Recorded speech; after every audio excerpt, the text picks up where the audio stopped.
Une série de tunnels de maintenance s'étirant sur des millions de kilomètres, dont la trajectoire change rarement.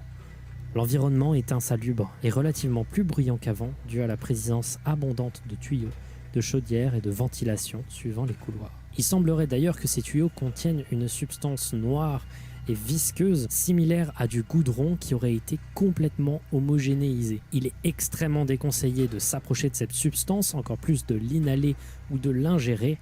Celle-ci pourrait être extrêmement dangereuse selon les documents qu'on peut trouver sur internet. Parfois on peut trouver des portes menant à des pièces possédant chacune quelques objets dont parfois des ordinateurs. Néanmoins ces tunnels peuvent être extrêmement dangereux. Il y a deux grands dangers particuliers dans l'étage 2. D'abord, il y a la chaleur. Elle peut aller jusqu'à plus de 43 degrés Celsius dans certains endroits, rendant la progression dans l'étage particulièrement difficile. Mais le deuxième plus grand danger de l'étage 2, c'est la présence d'entités hostiles, inconnues de la plupart des humains se rendant pour la première fois dans les backrooms.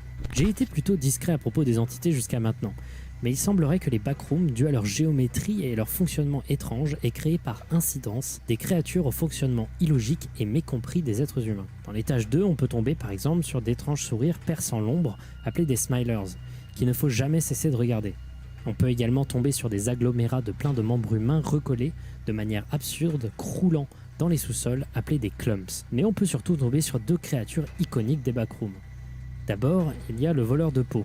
Celui-ci agira comme un autre être humain avec très peu de conversation. Il ne peut qu'imiter sans comprendre le langage humain.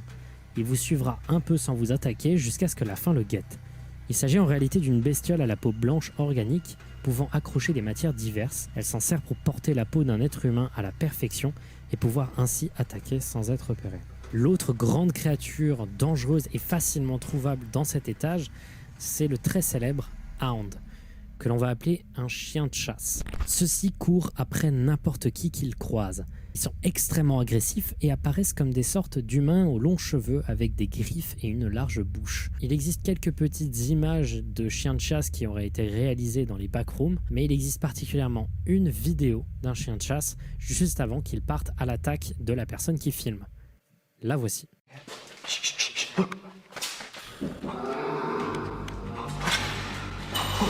Si vous arrivez malgré tout ça à vous en sortir dans cet étage, vous tomberez éventuellement sur une porte non verrouillée. Celle-ci peut amener à des pièces multiples, ou par chance, elles peuvent vous amener à l'étage 3.